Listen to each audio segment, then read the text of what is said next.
So today we're going to launch into a fantastic masterclass with Eric Bailey, really focused on how does a organization build a world-class purposeful travel program. And we're going to dive into a number of the different nuances of what that incorporates, some of the best practices, some of the learnings that Eric has drawn from his incredible career thus far. And we really want to make today a true discussion.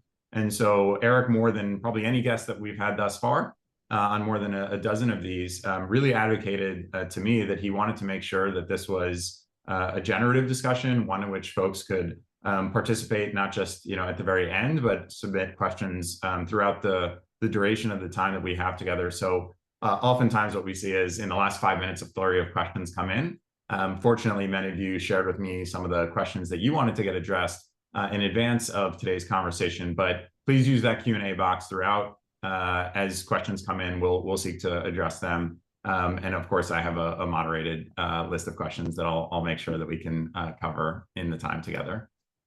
So, before we really dive in, a number of housekeeping issues that I just wanted to make sure that I could surface. The first is that in total, we're scheduled for about 45 minutes together. We always seek to be on time. And again, that will be inclusive of a handful of, I think, really insightful responses that Eric should be able to illuminate, and I'm happy to share my perspective as well. Additionally, whether you are watching this live or whether you're going to watch this in the future, we always seek to provide the recording within 72 hours. So you can share it with colleagues as well. And then the final element here is you should see at the bottom of your screen that Q&A box. Again, that's the best place to submit questions, and we'll make sure that they're addressed as many as we can cover. So one thing that we find often is every one of these discussions that we facilitate at Clarasight, we're always seeking to find some of the leading industry experts that bring different perspectives, but more than anything, perspectives that are drawn from really powerful experience at the forefront of industry innovation.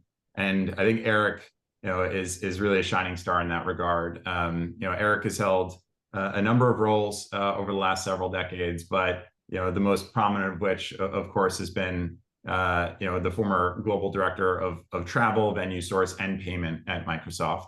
And today, he's the managing partner at Purposeful Travel Solutions. I'm Adam Braun. I'm the CEO and co-founder at Clarasight. And maybe, Eric, if you just want to touch a little bit on perhaps what excited you about the conversation we're going to have today, and then we'll go into agenda. I'll share a brief kind of context, and then, of course, you'll have time in a handful of minutes to dive into your background a little bit more deeply. Yeah. A decade sounds like a very long time, but as you mentioned that, but I guess I have been working on this for decades.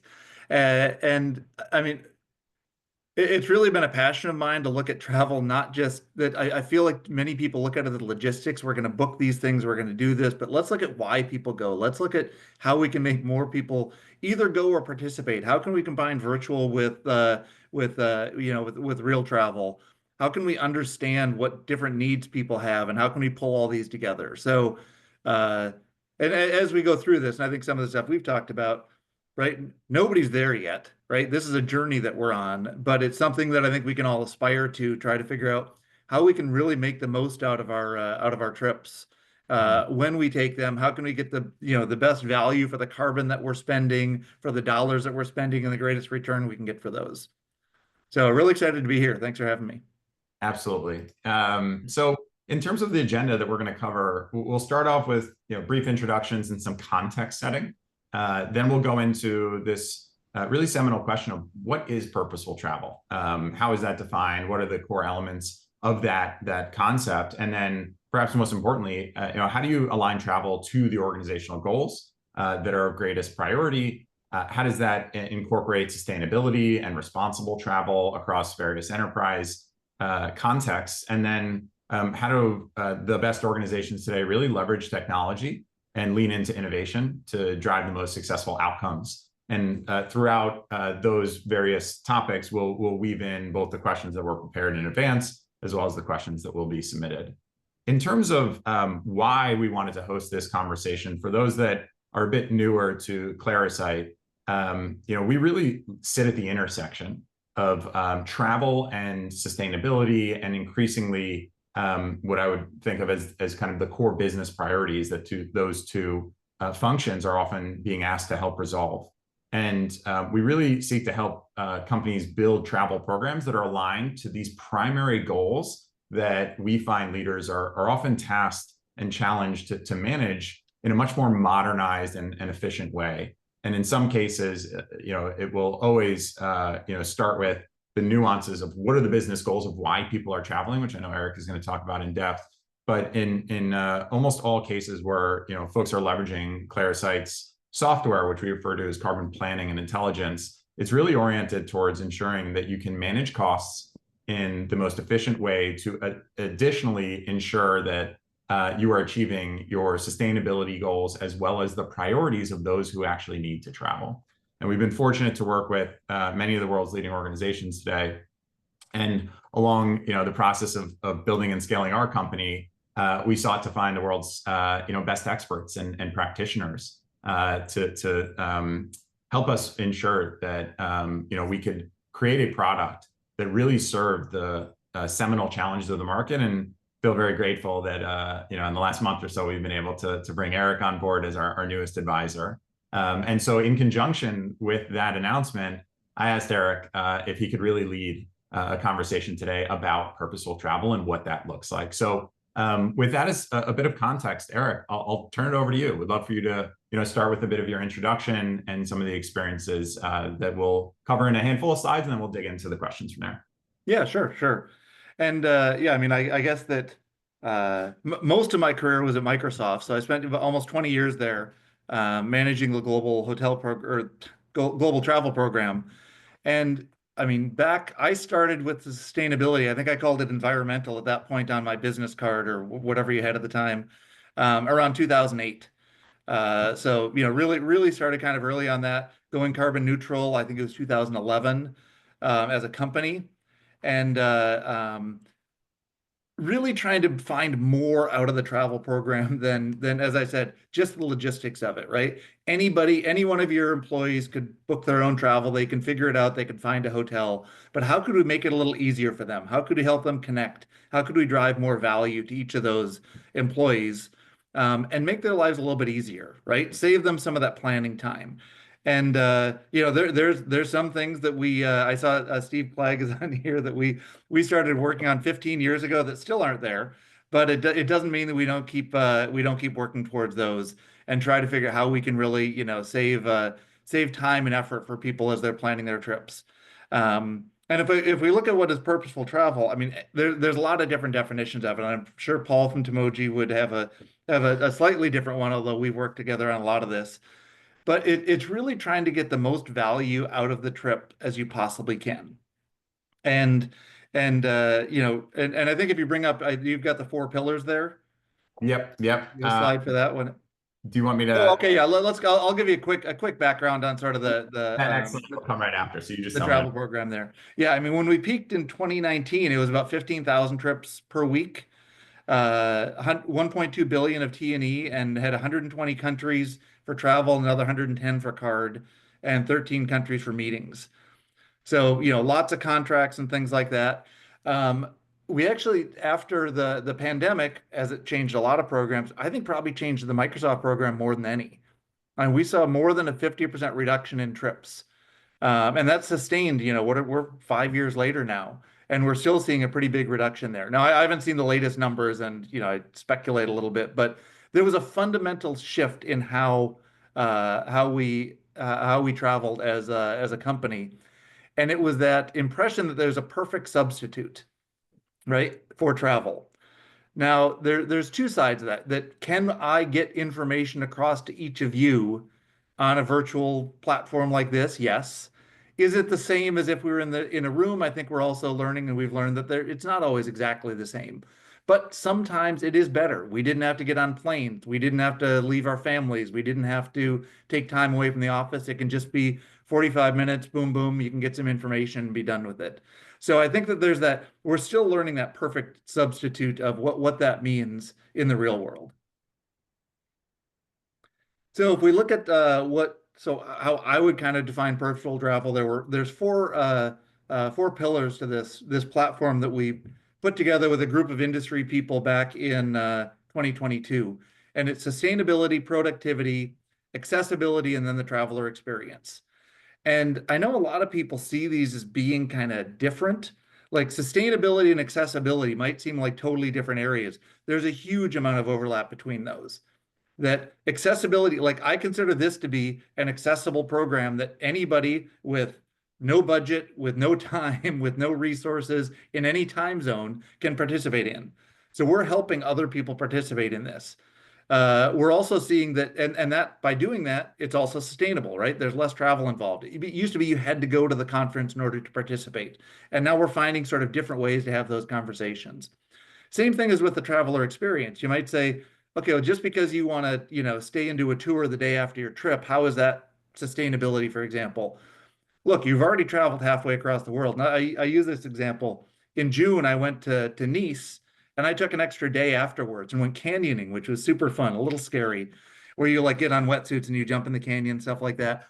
But it was something that you can't really do in the US because we have liability laws and things like that. But it was a super fun thing to do. I had traveled halfway across the world, and as opposed to just saying, I'm going to do my email in my hotel room and then pack it up and head back home, I was able to take an extra day on my own to sort of experience something different, right? So all of these things tie together. That could also say, hey, that made me more productive. I was more relaxed when I got home. So all of these things really tie together, and they're really integrally bound. Mm. Eric, maybe just to start digging into a couple of the questions around this. Yeah. I'd love to understand from your perspective, how can companies effectively shift their mindset from simply booking trips to create travel experiences that actually align to the broader organizational value, or the values? What does that journey oftentimes look like? And what do you advocate that other leaders, whether on the travel or the sustainability or even a functional role, should incorporate into their programs? I mean, a lot of that is asking the travelers because they're the ones that really know. Mm-hmm. So, I would say that some of the stuff that we had done at Microsoft was you put sustainability and some of these other questions into your policy, right? Mm-hmm. What is going to be the carbon impact of your trip? Do you really need to go? Are there other alternatives, right? You at least get people thinking about these. What are some other ways that you can do it? Mm-hmm. The other thing that we did is there's a lot of on the productivity side. How do you connect people? Right. So some of the work that we did with Amadeus, leveraging Teams for Citric, right? So there was some of that where it's like, how can I connect with other people? Mm-hmm. We did a great program once where we had people fly in and share rides. It was Vegas, so there's big giant hotels and a lot of people on each flight. And so Mm-hmm. how do you bring those people together and have them share rides? Right? They bring down their CO2 because they're sharing rides. It costs less. The Mm-hmm. CFO likes that sort of thing. We saved, I think it was $70,000 just on that one event on ground transportation. Mm-hmm. You're meeting people, you're becoming more productive. It's tying all those things together. So technology is obviously going to be a big part of this, right? Yeah. You need to find ways to create these connections and then that awareness. It's Mm-hmm. not something that I don't think that you can mandate very well, but I think that we are going to see technology catch up to understand better about who's traveling. Are they traveling together? Why are Mm-hmm. they traveling? Can we tie this into CRM systems and things like that? What did they get from traveling, right? What is the return that we got on that trip? Because ROI of trip all ties into this stuff too, right? That Mm-hmm. you're able to really bring these things together and ideally develop the most value. And at the same time, maybe put less burden on your travelers, maybe or your employees, not saying, hey, you have to go to this. Well, if we're saying you have to go, what are you expected to get out of it? How do we measure that? How do we show it? And I think that AI and some of the technology that we've got now is going to be able to pull this together much better than we could with, just an email to your boss saying, here's what I accomplished on my last trip.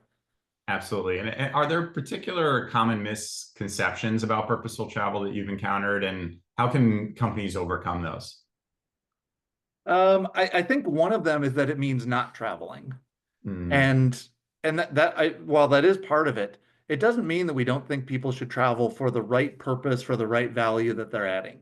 hmm I think the other one is that there's maybe a perception that it's going to be a little bit of a babysitting role of saying, I need to know exactly what you're doing. You need to tell me who you're meeting with and all this other stuff.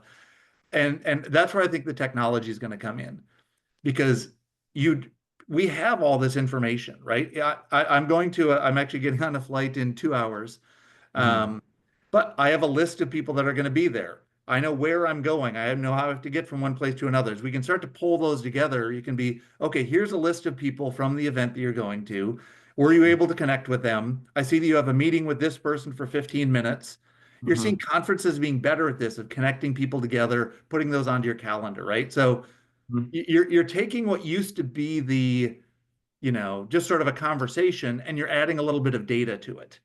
And hmm with that data, I think we'll be able to see more impact, and we'll be able to measure it without asking people to give me a list of everything and write everything down and do things like that. Yeah, yeah. So if we jump into this kind of theme of aligning travel with organizational goals, Yeah, how yeah. can a company better determine if the business trip the employee is planning is really necessary? And what are some of the perhaps questions that could help in trip assessment?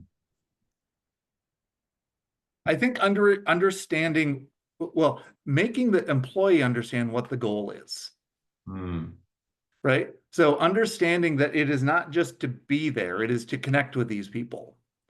So it might be, and I think part of it is just making them think about it. Here's the 5 people that you want to make sure that you touch base with, right? You're giving them that information ahead of time. And mhm, what are you trying to get to it? Because I also, at least in the world of sort of big companies, you don't go and like get a signature on a contract with one meeting, right? These things take months, if not years, to do. But mhm, you might say, my goal is to build more trust. My mhm, goal is to demonstrate to them our commitment to this project or to this process or whatever else it is, to this sale. And you can if your goal is to demonstrate that, then you can say, okay, well, let me show that my goal is to demonstrate it. How do I really demonstrate that to these 5 people that I need to do it? Right. So some of it's a little bit of a mindset. Some of it, I think, as technology is catching up, will be okay, let me pull all the information that I've got. Let me give you all of that. Let me give you a summary of the meeting that you're going to. And we've all seen Copilot and things like that might say, here's the people you're meeting with. Did you meet with them? Can I mhm. send emails as follow-up for each of those people? Right. And so you're sort of trying to automate, turn some of that stuff into data, and then get as much value out of it as you can. Yeah, and you mentioned earlier ROI, Yeah, and yeah, as I look at the responses in the poll, it seems like the most common role that is represented in today's audience is travel manager. It's not a surprise, yeah. but I'd love kind of addressing that audience or others that are adjacent to those roles. How can travel managers demonstrate the ROI of a purposeful travel program to senior leadership? I mean, I think part of it is the I part is pretty easy, right? That's your T&E budget. Mhm. Yeah. So if you can show that going down by saying, hey, we're actually going to have people focus on the trips that they really need to go on. I mean, Mhm. if you lower the I, you don't need to measure the R. You can just say, look, hopefully we're getting the same R as the I with the same with less I. Mhm. The return part of it, I think you can actually start to manage that now. You can say that of the trips that we took, 100% of them had follow-up emails sent, right? Mhm. And there's some things like that. And we could never quite get to measuring some of these things very well. I think that we're kind of on the cusp of being able to do that. Mhm. But uh, there are some metrics like that that you could put into place to say, nope, we know that there was a follow-up or average of 3.4 follow-ups for every trip that was made. Mm. Yeah, yeah, absolutely. Right? Uh, We can see that calendar was integrated into 50% of trips or something like that to say that no, so we can actually see what the meetings were. I mean, mhm. you can, and we did have some data scientists dig in and say, okay, were they meeting with a customer, or were they meeting with, a prospect, right? Mhm. That's all data, right? So simply by knowing who you're meeting with and getting a little bit of data on that, you can start to have that. You can say, did this person send emails to their customer then? Mhm. Now, this all depends on what your security, your InfoSec and teams like Sure. that are like too. So there's obviously privacy challenges around a lot of this stuff, but Mhm. it's only getting easier to be able to pull this information. It's getting harder to share it, but it Mhm. doesn't mean that we can't help the travelers. And I think that's what the next step is going to be. Help the travelers share this information. Help Mhm. them make it really easy to demonstrate to their boss and to their business unit the value that they delivered on that trip. Hmm. Yeah, I mean, you talked about some of the measurement elements. Are there specific KPIs that either you've implemented or that you've advocated others implement to help companies, or even perhaps as a travel manager, perhaps as an individual team leader, track and measure the effectiveness of their travel initiatives in relation to their strategic goals? Yeah, we did some surveying that was interesting to find out what people thought about traveling less and how that impacted their role. And we tried to make it very neutral, right? Because you don't want to say, you know, did your job suck because you couldn't travel, right? It was, how did it impact it?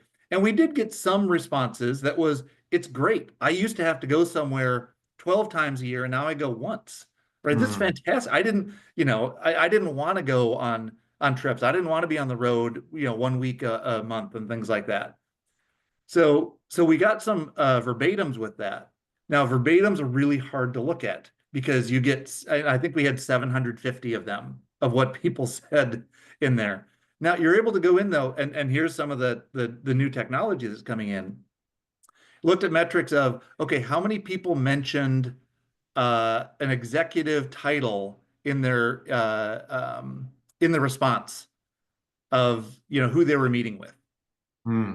And so, in fact, I even did, this is one of my first Copilot things. I said, show me, create column Y or whatever it was that says yes or no if the mention of an executive is in column, X. Hmm. And then it came through and it was a little dodgy. So it's like, okay, here's how I would define executive as, CEO, COO, VP, whatever else. And you could start to put that in. So you then start to see, okay, why are people meeting? Because to tell you the truth, we don't have that aggregated data very well at all. I mean, I don't think anybody does. So you can start to take things like surveys and like, just verbatim sort of feedback. And once again, I guess this is a trend. You turn that into data, right? And then once Hmm. you have the data, you can start to use it in a better way. Absolutely. And we have our first submitted question, which I want to surface. Okay. It comes in from Mia, and she was asking whether there's a need for stronger leadership in a purposeful travel program, perhaps compared to a standard program. She references that, do you have situations where leaders can say no or set clear expectations of their travelers? She says, we have a purposeful travel program, but some pushbacks we receive from both leaders and travelers is that they want clearer, quote, rules instead of a policy of purposeful travel. This should not be an issue, but it seems it can create uncertainty as to what is purposeful. That's a loaded question, and that's a good one. I would say that you probably do need to have stronger connection with sort of the executives and what they want to get out of the travel program. Mm-hmm. Now, in terms of policy, and our policy was 2 pages long, right? It was much more on based on judgment and doing the right thing as opposed to following rules. Mm-hmm. I would say that a lot of travel programs that I've seen focus on what I call the illusion of compliance, Mm-hmm. of and telling people, well, you have to book 2 weeks in advance. Mm-hmm. Well, telling people they have to book 2 weeks in advance doesn't change their planning. It doesn't change figuring out when your kid's school play is running or, any of those things that you might not know. You might know it 12 days in advance and not 14 days in advance. So Mm-hmm. I think that you need to build a program that is based on trust and feedback. as Mm-hmm. opposed to based on this illusion of compliance by saying that by getting everybody to book 14 days in advance, I have the best program in the world. I'd say you Yeah. have the worst program in the world by doing that, right? Because that rule is not something that aligns with reality.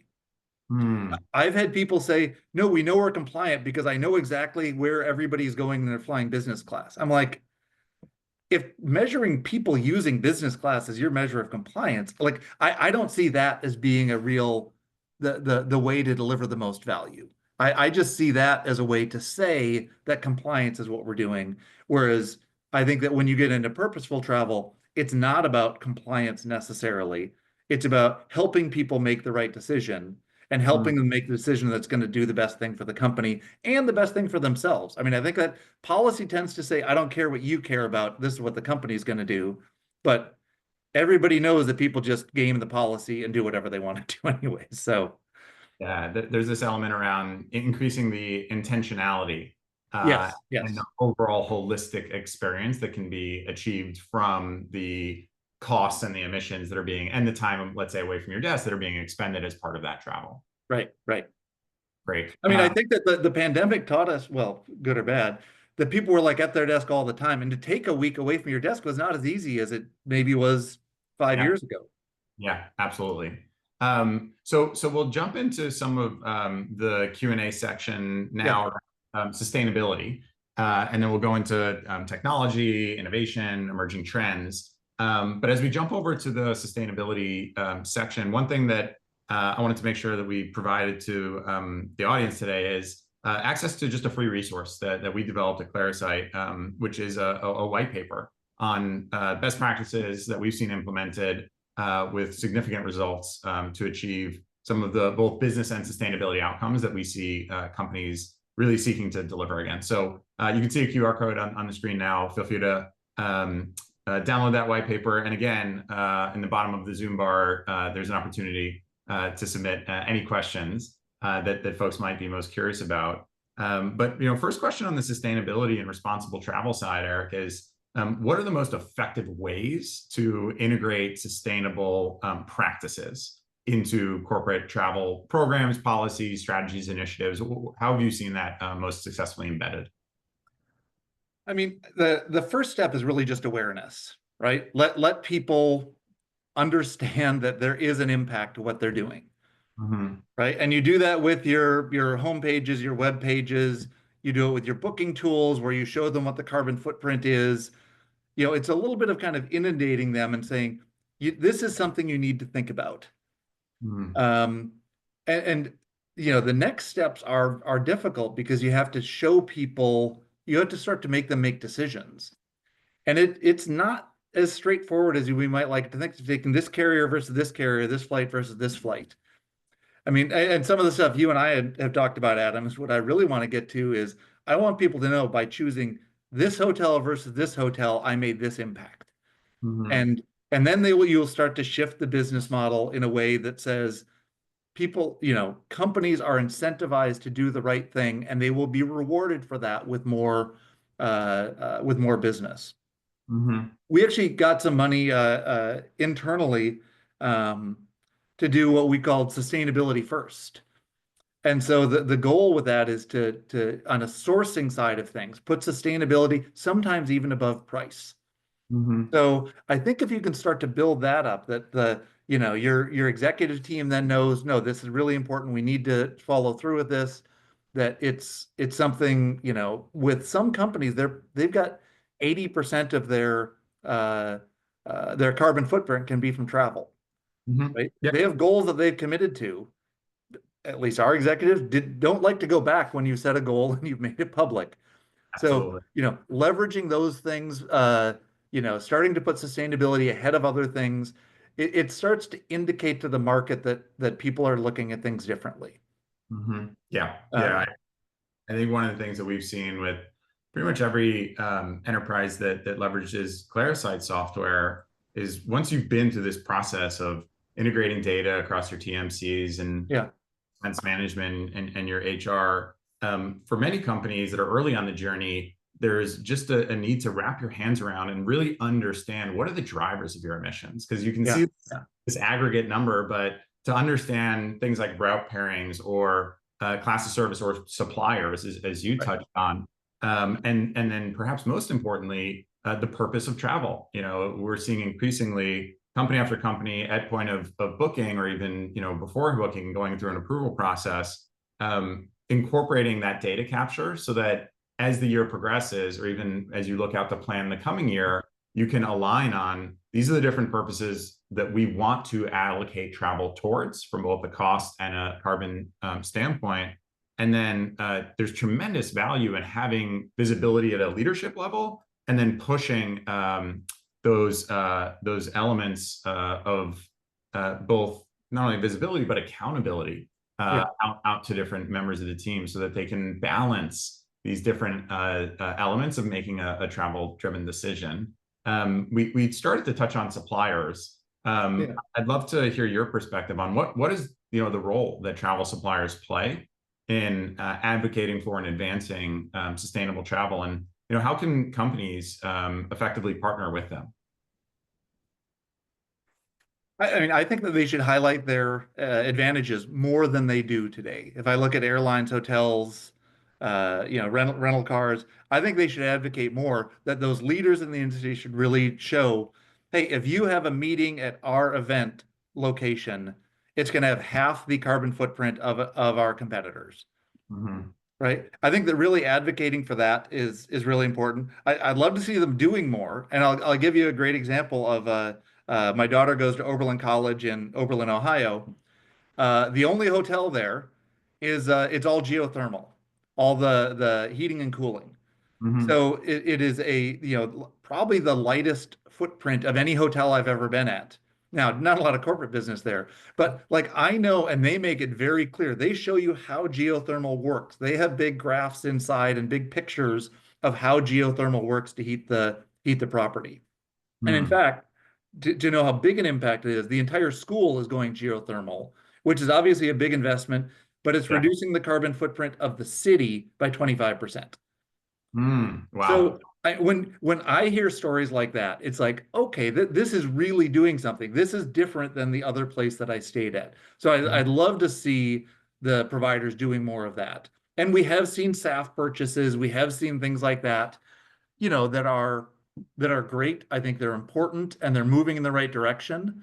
But Mm-hmm. I'd like to see more of that, right? How are we going to get to that next level of not saying a 1 or 2% reduction, but a 50% reduction? Absolutely. So we're seeing a couple more questions come in. Jorge's I'll save until the next section. Drew's is a little bit more centered around the current topic, which is obviously sustainability. He asks, how did you obtain CFO approval for additional funds to analyze sustainable initiatives, as well as pushing Microsoft to charge a sustainable fee, and references including that in the travel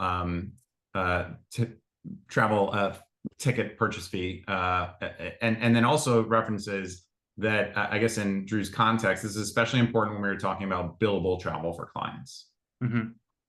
Well, I mean, our team helped put together and worked with the sustainability team. So the travel team was great at putting together this proposal for sustainability first. Hmm. And I think at least a big part of it, when you're talking to a CFO, that there is a very, very like almost direct correlation between travel spend and travel CO2. Mm-hmm. And that isn't just by cutting trips, but it's by saying that if you look at the cost per mile of business class versus the emissions for business class, it's about 3 times what coach is. Mm-hmm. So they're very closely correlated. CFOs like those, it's pretty easy to tell the CFO, hey, by doing this, we're going to raise awareness. We're hopefully going to add more value, but it's also going to reduce cost, right? Mm-hmm. So you can't separate the cost of carbon from the cost of the T&E, I don't think, because they're so closely tied together. And then wait, his other question, let's see. I saw it was It was in the context of billable travel for clients, and I know Microsoft often might sit on the other side of that equation, but curious any additional insight there. you're seeing more companies that are requiring their suppliers to provide that, right? So you may say, if you've got billable work going to a client, maybe you say, instead of us coming every week, why don't we come 2 out of 4 weeks or, 3 out of 4 weeks or something like that? I mean, that's a big, if people used to go, let's say it's a consulting, they used to go 4 weeks out of the month and now they're going three, that's a 25% reduction, right? Mhm. And so I think that there's some ways like that that you can do it. And you can say, we're not just not doing it because we don't want to spend it or we don't want to bill it to you or whatever, right? That we are changing the way that we do business. We think it's better for our employees. We think it's better for the environment. We think it's cheaper for you. I mean, there are a lot of sort of these triple wins in here that are not just, it's not like, hey, it's good for me and it's bad for you, right? That's a tough one to sell to your customers. Yeah, I mean, I'll also add in um, every single enterprise that we work with at Clarasight in the journey to achieving adoption. There's a pivotal moment, which is, hey, we need CFO buy-in, and it's usually Yep. either a travel or a sustainability leader saying, I desperately want this product. I need the reporting, the forecasting, the scenario modeling, and in some cases, I need to actually deploy and manage carbon budgets or internal carbon pricing. Right. Um, but we need to get the CFO aligned to allocate, budget to bring these capabilities into our organization and do so at scale. And that's the point in time that we're always supporting the build out of a business case for the adoption of these types of capabilities. And what we see across the board is that, as Eric alluded to, traveling with greater intentionality and purpose almost always yields significant cost savings Right. for an organization. Some of the mode switching in certain contexts, it might be slightly more expensive to travel more sustainably, depending on the geography. In many cases, it's less expensive. But when you look at the demand management side, when you look at the balancing of, hey, we have an emissions reduction target or we have a cost management target, and how we want to empower our leaders to make the right decisions to achieve their business goals while bringing down whichever metric matters to us, there's almost always very, very strong correlation between cost savings and ROI of deploying these types of capabilities into an organization that pays for itself very, very quickly. And remember that big investment, that T&E budget is the big investment. That's the big dollars, right? The management of that is maybe 2% total, right? And if you look at the managing the sustainability side, might be 5% of that. I mean, so when you look at it compared to the overall T&E budget, if you're saying I need 0.1% or 0.5% or whatever of the T&E budget to do this, it's much easier to show a good return on that. Yeah. So I know we're relatively limited on time, so I'm going to kind of jump ahead into a couple remaining questions, and then we'll close out. And if folks have additional ones, I'll pop over to Jorge's. He asked, how do we demonstrate the need for government to reevaluate our emergency intergovernmental response? Okay. Well, okay, that's a loaded question if you're talking about the U.S. government, but emergency intergovernmental response. Yeah, that's a tough one. I think we might have to perhaps table that one for a longer. Okay, yeah, we can do a follow-up on that one, definitely. So as I kind of jump into leveraging new technology for innovation, what are the emerging technologies that you believe will have the biggest impact on corporate travel in the next few years? I mean, AI, I think will be because it's going to pull all this data together. I think that we will, as we get towards more digital identity, a lot of the work that I've been doing with some of the other clients that I'm working with are around digital identity. How do we build this? How do we understand what you need? How do we understand who you're meeting with? And start to have sort of the digital side of that instead of, as we talked about earlier, you writing down all your notes about here's all the people that I connected with. I mean, if you think about it, we have proximity sort of measurers in your phone. You could actually say, here's the person that you were standing next to for 10 minutes at this conference, and they were on the list, and here's their email, and here's all of your emails that you sent, and we're going to follow up. I mean, so I think we'll start to get to some of those things. Some of the things that it's funny, we got really good at during the pandemic. Because you would see somebody on a a webinar, and then you could go in and you could look up, oh, I wonder where they work. I wonder who that is. And then you could go look at your email and it's like, oh, I see I emailed that person 12 years ago because I can sort through all of my 200,000 emails and find them. And I remember the first time I went to an in-person thing, you're like, Okay, I got to remember the person's name. Where did they go? How do I know them? Have I ever met them before? All these other things. I think we'll start to see those things merging, or at least I'd like to see those things start merging. And I think that digital identity or self-sovereign identity or some of the traveler ID, all these different things that are working towards these solutions. And if you could advise someone newly stepping into the travel management leadership role at a Yeah. company today, what advice would you give them right now? I would say work closely with your privacy team. And also find the best tools that are out there. Mm-hmm. Uh, because you're going to need the best tools, and you're going to need those tools that are not going to stay the same, the ones that are going to be evolving and getting better every year. Because there's a lot of stuff that if we look at today, and if you go to conferences or talk to people, we know what things are going to be like in, we don't know if it's going to be in 1 year, 5 years, or 10 years. Mm-hmm. But make sure you align with the players that are going to be where you need to be in 1 year, 5 years, or 10 years. And you're not stuck sort of doing things the way they are today. Yeah, we talk all the time internally about this mandate that we have to build for where the world is headed next, not where it is in this moment. And that Right. means creating the software, creating the subject matter expertise, and also bringing forward the content like these types of Yeah. conversations that folks can see around the corner into what's coming next and really benefit from the collective wisdom of some of the folks who have helped shape an industry like this one. So Well, I also like to really have that tension in the system too, right? So that for example, the data that mhm. often I would go in and meet with suppliers and they would have their data and I would have all of mine, right? Or I would leverage other partners that would have some of that data. And whether that's on sustainability or cost per mile or whatever else you want, having that bit of tension and that ownership of things really Mhm. gives you it drives accountability in the system, Absolutely. which this industry definitely needs to drive. We need to help drive accountability in this system. Yes, yes, for sure. So I recognize we're coming up at time. Want to be respectful and hold true to the 45 minutes that we allocated for today's masterclass. So again, if you're interested in a takeaway resource that hopefully will bring some value to you and your team, feel free to leverage the QR code that is on the screen to download the sustainability driven white paper. And more than anything, I want to thank you, Eric, for taking some time out of a very busy schedule, sharing the hard-earned knowledge that you've accumulated in building and scaling, certainly one of the world's leading travel programs. And for those that are able to join today and spend this time with us, we are appreciative. And we'll look forward to seeing you at the next conversation that should be coming right around the corner. Thanks so much, everybody. All right. Thank you. Take care.